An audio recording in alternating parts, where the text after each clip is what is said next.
Hello everyone, जय हिंद। मैं doctor Prashant Jagtap, farmer assistant commandant central industrial security force and top educator on Unacademy for CPF Assistant Commandant Examination. I'm also author for best-selling books for CPF Assistant Commandant Examinations. CPF Assistant Commandant 2022 हो चुका है। अभी बहुत सारे aspirants must be preparing for CPF Assistant Commandant 2023। तो 2023 को जो CPF assistant commandant का एग्जामिनेशन जो होने वाला है, असिस्टेंट कमांडेंट ये एक क्लास 1 गैजेटेड रैंक है, equivalent to captain in Indian army, and assistant commissioner of police, that is deputy superintendent of police with respect to state police. तो ये क्लास 1 गैजेटेड और कमीशन ऑफिसर रैंक है, और ये permanent commission है। ये नौकरी का रिटायरमेंट 60 ईयर्स तक रहता है। CPF असिस्टेंट कमांडेंट एग्जामिनेशन अगर आप क्लियर करते हो और आप असिस्टेंट कमांडेंट करके ज्वाइन होते हो, और अगर आप 20 ईयर सर्विस करते हो, तो आपको पेंशन भी मिलेगा। और इसमें बहुत अच्छे पर्क्स मिलते हैं। आपके सैलरीज बहुत अच्छे हैं, आपको फैमिली क्वार्टर भी मिलता है, LTC जैसे अलाउंसेस भी मिलते हैं, चाइल्ड केयर अलाउंस मिलता है, एजुकेशन अलाउंस मिलता है, और आपका आना जाना जनरली फ़्लाइट्स में वगैरह होता है। So government takes care of everything. आप प्रमोशन लेके you can reach up to the rank of additional director general, ADG rank तक आप पहुंच सकते हो, which is equivalent to highest rank in any of the arm forces.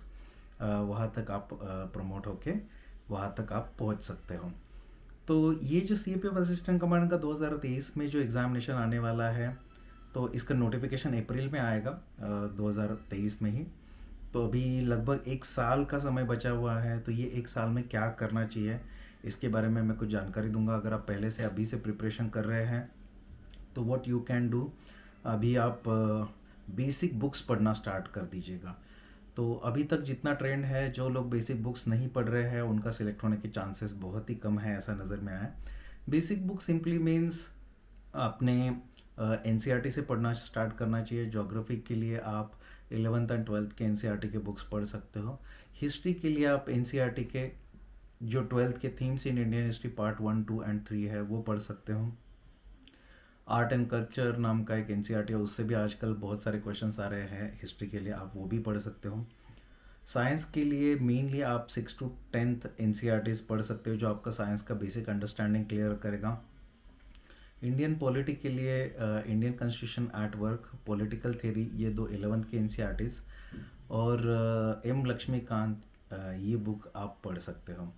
इसके साथ साथ आपको डेली पेपर 2 के लिए जो डिस्क्रिप्टिव पेपर है, जिसमें आपको 4 एसेज, 2 आर्ग्यूमेंट, 2 रिपोर्ट, एक प्रेसी राइटिंग, एक कॉम्प्रिहेंशन और ग्रामर अटेम्प्ट करना है, उसके लिए आपको ब्रॉड अंडरस्टैंडिंग चाहिए, अच्छा एनालिटिकल स्किल्स चाहिए।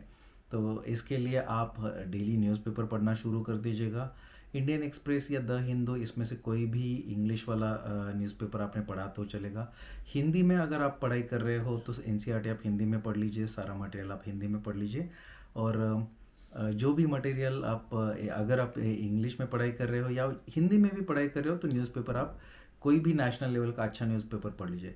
अभी न्यूज़पेपर में क्या पढ़ना है, बेसिकली न्यूज़पेपर में you have to be aware of current nationally and internationally important issues. तो देश में क्या चल रहा है, कौन से इश्यूज़ इम्पोर्टेंट है जो देश के लिए इम्पोर्टेंट है। सनसनीखेज न्यूज़ से ज़्यादा जो नेशनली इम्पोर्टेंट न्यूज़ है, पॉलिटिकल न्यूज़, मतलब not related to politics, not related to party politics, political news मतलब फंडामेंटल राइट्स के बारे में या इलेक्शंस के बारे में, ऐसे वाले कोई न्यूज़ है, कोई कानून बदलने के बारे में न्यूज़ है, वो news, supreme court, high court से रिलेटेड कोई इंपॉर्टेंट वर्डिक्स है, वैसे वाले न्यूज़।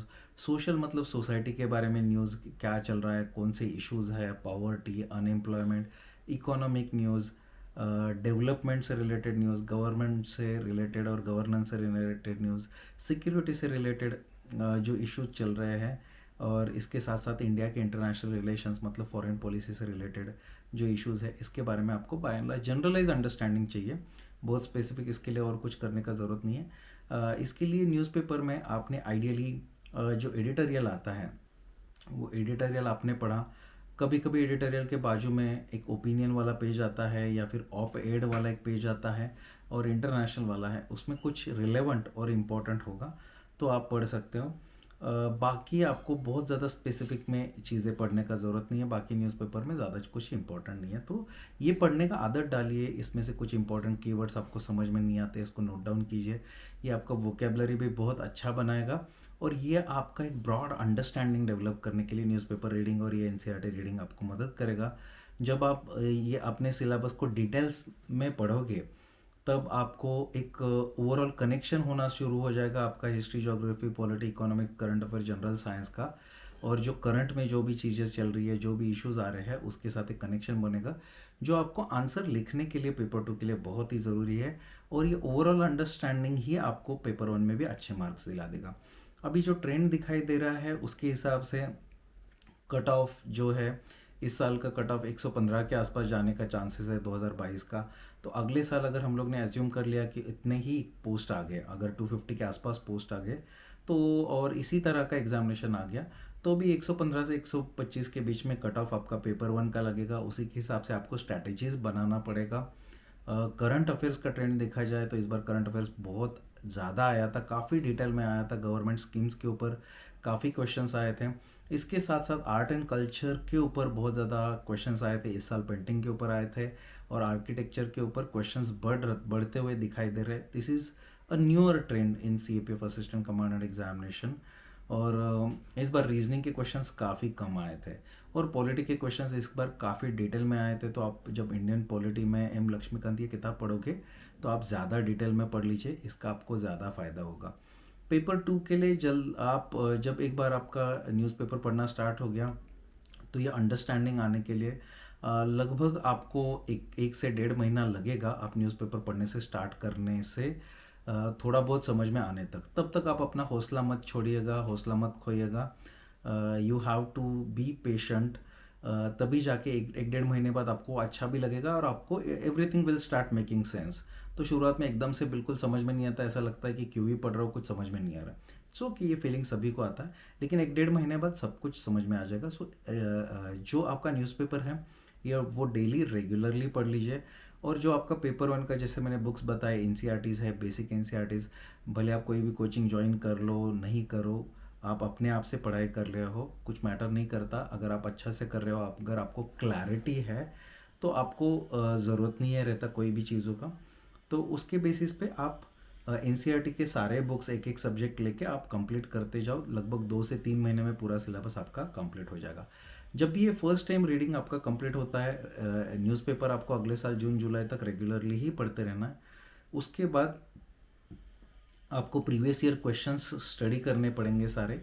तो what you can do, you can read previous year questions, topic wise previous year questions ले लीजिए। समझिए आप इंडियन पॉलिटी पढ़ रहे तो फंडामेंटल राइट के ऊपर कौन से क्वेश्चन आए हैं, तो पहले वो क्वेश्चंस पढ़ लीजिए। उसके आंसर उधर ही दिए रहते हैं, एक्सप्लेनेशन भी दिया रहता है, वो आंसर्स और एक्सप्लेनेशन आप पढ़ लीजिए। और वो पढ़ने के बाद वो फंडामेंटल राइट का टॉपिक आप डिटेल में पढ़ लीजिए फिर से एक बार। आप ऑलरेडी पढ़ चुके हो, फिर से एक बार पढ़ लीजिए। पढ़ते वक्त आपको ये पता होना चाहिए कि ये क्वेश्चन प्रीवियस ईयर में आया था, ये लाइन के ऊपर क्वेश्चन ज़्यादा आ रहे, ये एरियाज के ऊपर क्वेश्चन ज़्यादा आ रहे।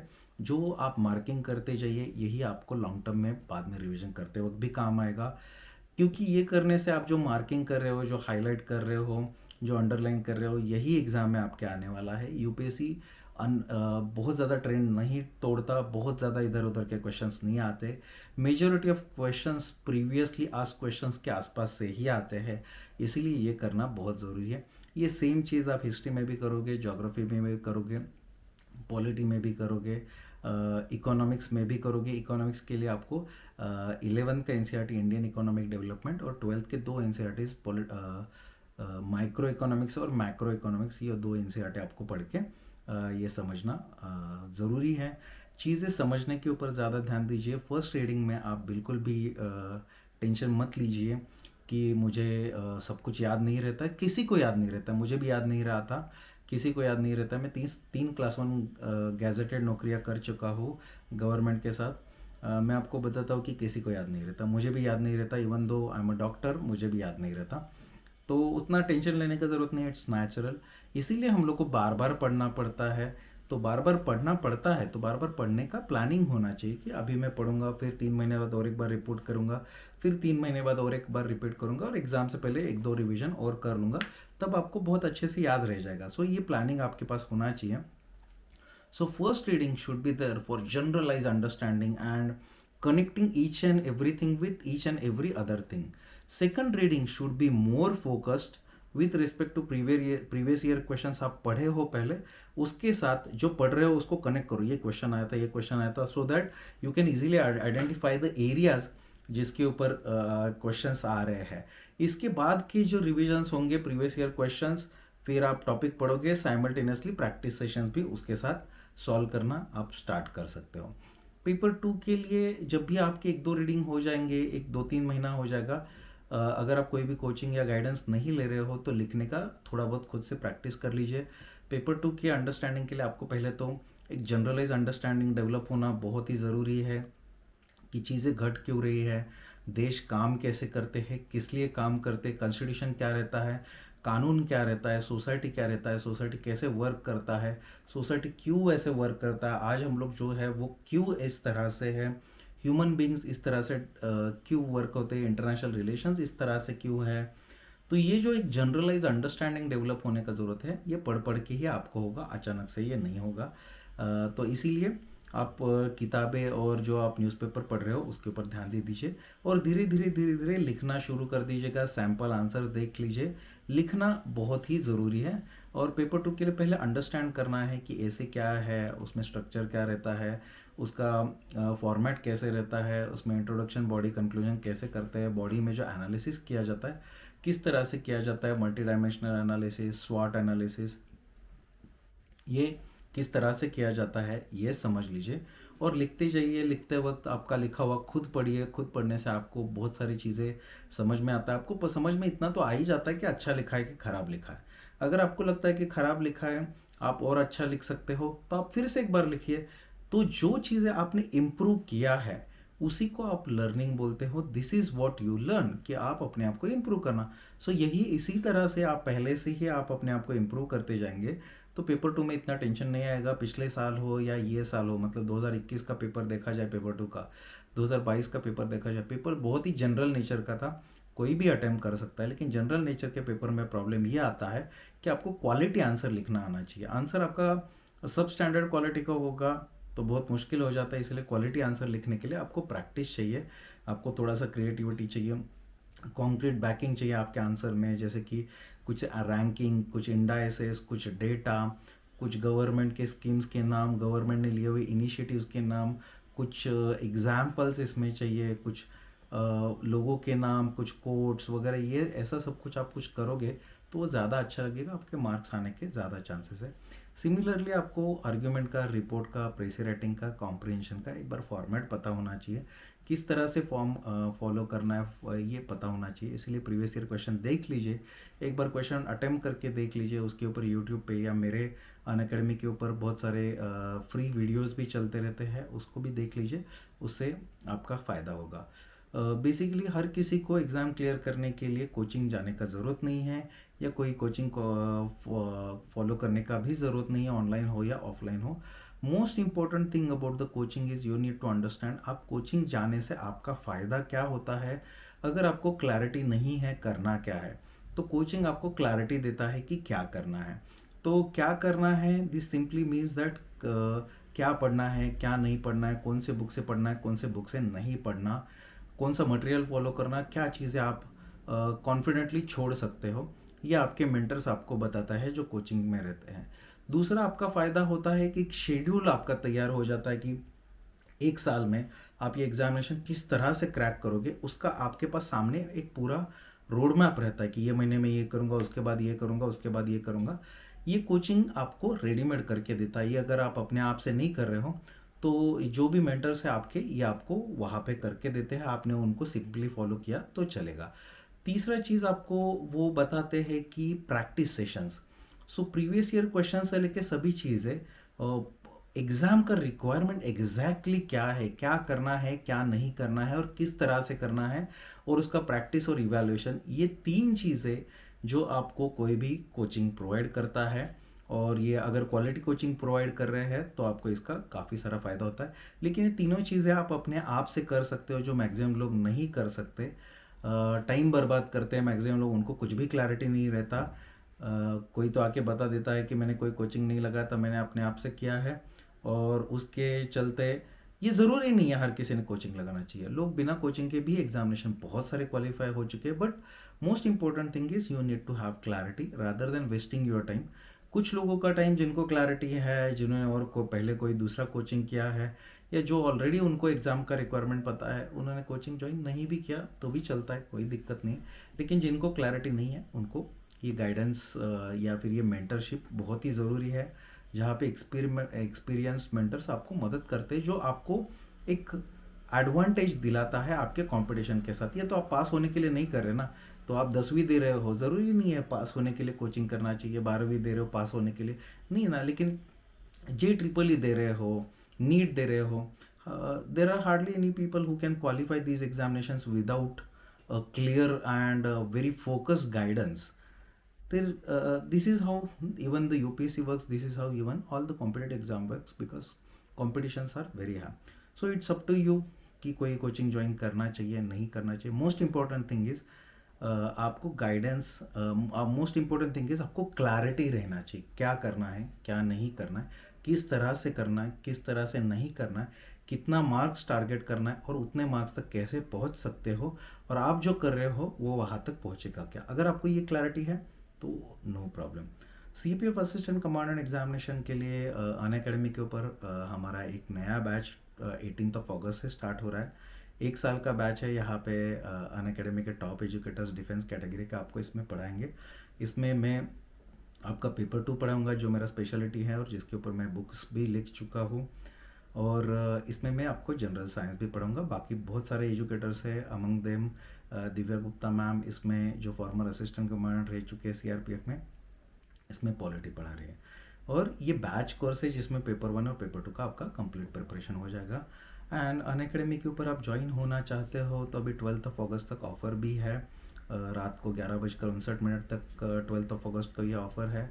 You can avail discount up to 43%, और along with the extended subscription, जैसे कि 24 मंथ्स का सब्सक्रिप्शन रहने से 6 मंथ्स एक्सटेंड भी होगा और आपको डिस्काउंट भी मिलेगा। 12 मंथ्स के ऊपर भी एक्सटेंड होगा, 6 मंथ्स के ऊपर भी एक्सटेंड होगा।